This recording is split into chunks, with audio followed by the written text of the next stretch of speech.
नाशिकच्या कसमादे परिसरामध्ये तापमानाचा वाढता पारा आणि भूजल पातळी आता खालावल्याने विहिरींनी सुद्धा तळ गाठायला सुरुवात केली आहे। त्याचा सर्वाधिक फटका हा फळबागांना बसतोय। आधीच वाढत्या उन्हामुळे फळबागांमधील अनेक झाडे हे जळू लागलेत, तर पाणी टंचाईमुळे अपेक्षित उत्पन्न मिळू शकले नाही, तर तीव्र तापमानामुळे फळांची छाटणी केल्यास झाडे जळू लागले आहे। त्यामुळे आता छाटणी अभावी फळधारणा होण्यास उशीर होणार असल्याने हंगाम लांबला, त्यामुळे शेतकऱ्यांना मोठ्या प्रमाणावर आर्थिक फटका बसतोय।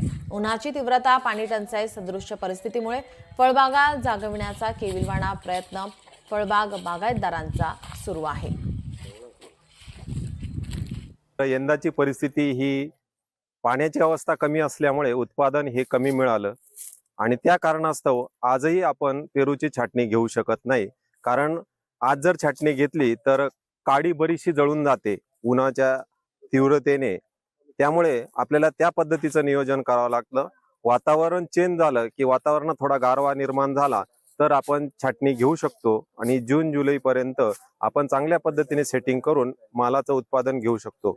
परंतु आजची परिस्थिती तशी नसल्यामुळे आज आपण छाटणी घेतलेली नाही आणि याच कारणास्तव पाणी नसल्याने अनेक झाडं या ठिकाणी वाळून गेलेली आहेत। त्याचाही विचार आपण या ठिकाणी डोळ्यासमोर ठेवून बागेकडे व्यवस्थापनाकडे लक्ष देत आहोत।